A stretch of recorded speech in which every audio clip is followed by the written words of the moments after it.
It's been a month, so consider this an anniversary video. And it's the New York Comic Con video of 2021. I finally finished it. I truthfully had it sitting almost done for like 3 weeks. But, video games and Halloween. So I did it. It's done, but I will warn you, this is a VOD killer, which is why it cannot be on Twitch. Hopefully YouTube allows you to just at least hear the music. It'll be completely demonetized, but that's okay. So even though I had less footage than usual, I'll just say that this year's Comic-Con was weird, but actually pretty good. And I will be pausing the video a little bit to talk about it and talking over some of the footage. It was fun. It was less people than usual. There were weird costumes, a million Lokis, and I guess I talked about it a month ago. So I don't really have any more things to say after that. So let's get started. And this here was the highlight of New York Comic Con 2021. Bird.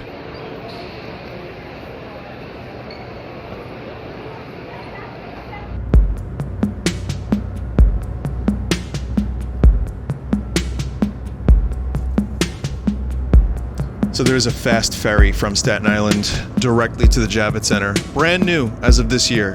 And that's what you're looking at right now. And it was actually genuinely maybe the best part of the whole experience. So yeah, there's Rick, there's Bread, Yoshi, Sora, and so Luigi. You can see they didn't really have as much stuff this year because, it's the first Comic-Con back after COVID, and they didn't have as many major Pipoles here. I'll give you an example. DC and Marvel, not there. Nintendo, Sony, not there. So, a lot of Dragon Ball Z stuff. You got some witchy stuff there. You can see that. But this is this is Thursday, and it's half as many people as the previous years I'd been. And truthfully, I was okay with that. Maybe even less than half, just because I was able to move around. Here's I wanted that guitar. Some cool items. Let's take a look at some of these items because these are good items. I guess you had to bid. So this is all auction stuff. This isn't stuff you could buy there on the floor. This you could buy on the floor though. Bloody Pikachu mask. There was some moment of consideration that I had to buy Bloody Pikachu mask, but I didn't do it. You'll notice here more blood. This whole table was just utterly insane.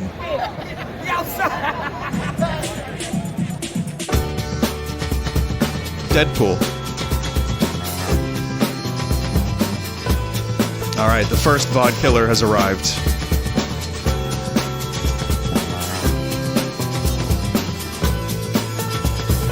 I sincerely miss those heavy metal bands I used to go see on the landing in the summer. She fell in love with the drummer. She fell in love with the drummer. She fell in love. Shiny, shiny pants and bleached blonde hair. A double kick drum by the river in the summer. She fell in love with the drummer. Another then another. She fell in love. I like that bird. I miss the innocence I've known.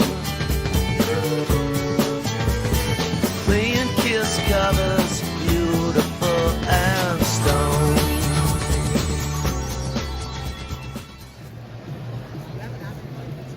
Oh no. Oh, it's this part. Yeah. Yeah.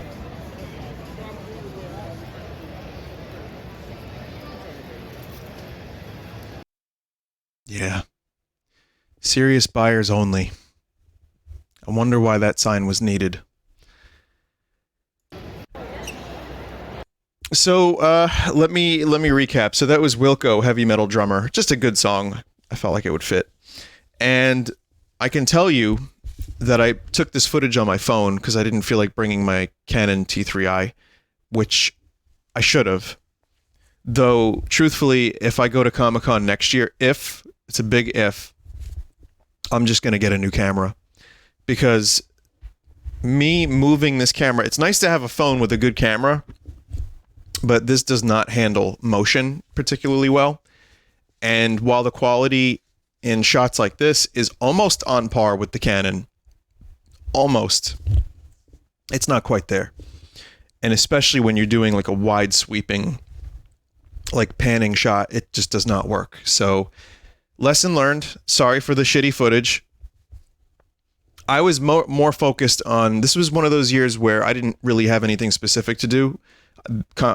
Reed Pop gave me a press pass. No, it was a creator's pass. It was a gamer pass, influencer pass, something like that.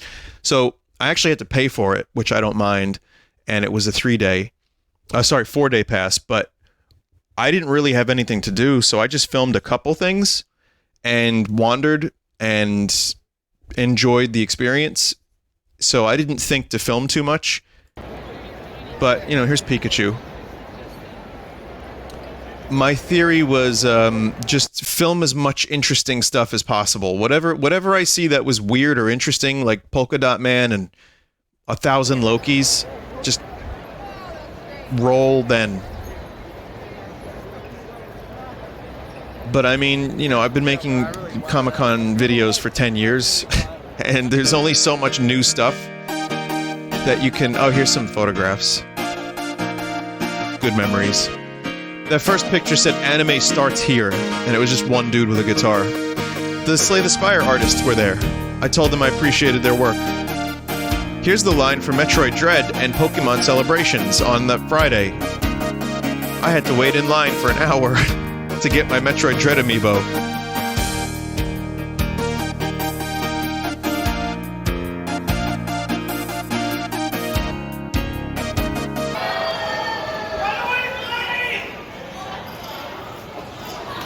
There's always someone that has to call out the thing.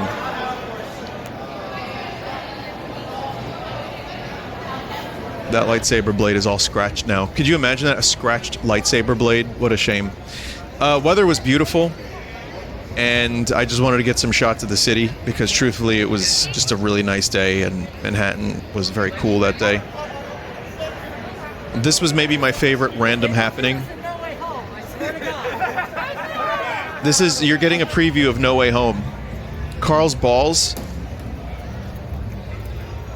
But yeah, just lots of room to walk around and see cosplays and chill and enjoy the Comic-Con this year. Oh.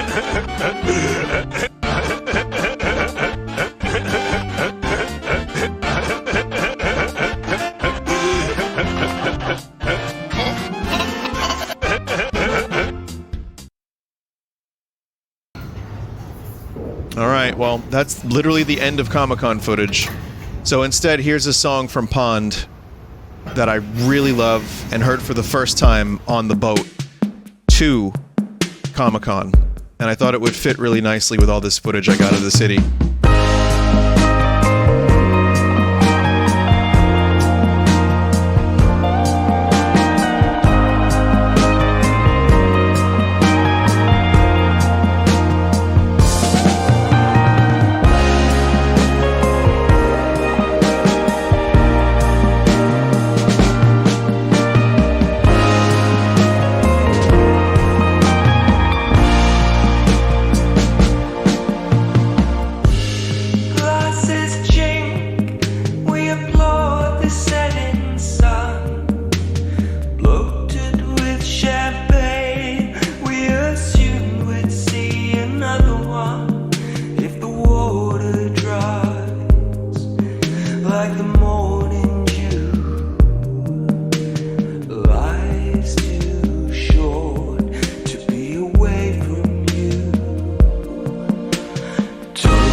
So that's it, really. Not much footage, not much to take footage of, truthfully. I didn't wait on any lines for autographs or panels. I mostly spent my time just wandering and taking in whatever weirdness, you know, or non-weirdness there was. And in some cases, it was my favorite Comic-Con yet, just because I was able to really just take my time with it, enjoy it, and not like waddle. There's the usual Comic-Con waddle that one must do, which like kills your hips because you're like going slow, but also like kind of rocking back and forth. It's not fun. This year was none of that, pretty much. And I met a couple cool people that were really nice to me, and it was much appreciated. And, you know, people were mostly safe. And I got to say, I look forward to Comic-Con next year. I think Comic-Con has, for me, been a weird thing because I took a completely different approach to the way I enjoy it, where I used to go and interview people. I don't like doing that. It makes me uncomfortable. And I didn't really know that I couldn't, I didn't really know that I didn't have to do that. And that, you know, it's not a big deal if I don't go there and ask people questions like a jerk. So instead I go and I just, you know, buy a couple fridge magnets and candles, enjoy the city, and see what other cool stuff there is. Like Artist Alley this year was the best Artist Alley I had seen. Bob Camp from Ren and Stimpy was there. Lots of really interesting art, a lot of Final Fantasy art, a lot of good like displays. But like I said, a lot less than usual. There wasn't a Nintendo presence. There was not a much video game presence. There was like competitive video game stuff, and like, you know, there were tables set up, but it was mostly just comics, art, random knickknacks, all the usual shit, t-shirts, magnets, and, you know, like blades and fake guns and like nerd outfits and, you know, Star Trek Prodigy, which I don't really know why that was there, but I guess CBS was like, well, premiums are lower this year, let's do it. And usually it's a bigger event, but apparently some panels were pretty good. They had a panel for Dune, which I would have liked to have seen, but, you know, that was before my interest in Dune. And there was, I think, a panel for The Boys, and Shatner was there and Takei were there, except they had booked times. Even though they were there the same day, they made sure that they weren't near each other, and they made sure that they weren't scheduled to sign autographs at the same time as each other. And that was like a week before Shatner went into space. So I was convinced he was going to get melted by the G-forces, but he's, you know, he's still alive. He only got melted by Jeffrey Bezos instead. And I didn't even get a chance to really see him. Maybe I saw like a dot that might have been him.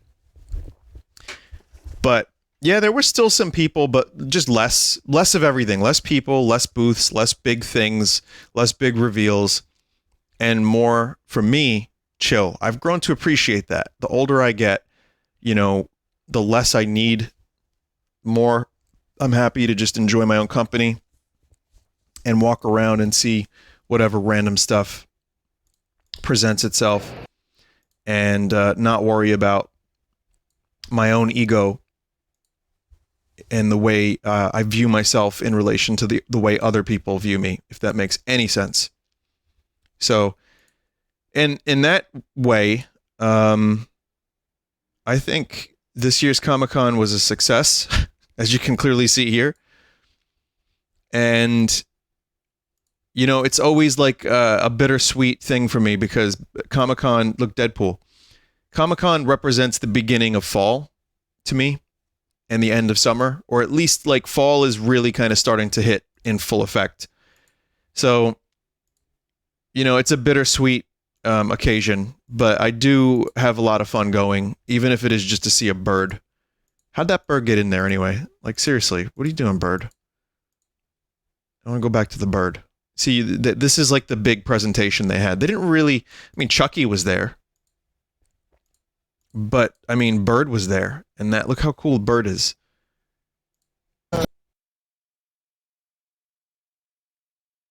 Hell yeah, bird. And then there's all this for anyone who needed like a real close look. Just in case you needed some stuff here. There you go. Very good. And that was Comic-Con. With some extra, little footage thrown in. And I hope you enjoyed. Sorry, no, none of that. Okay. Take care. Until next year. Next year, I'll bring a better camera. Next year, I'll get some more footage, and maybe I'll have more than 8 minutes of edited footage, or 6, or whatever it was. So, goodbye, and thank you for watching, as always.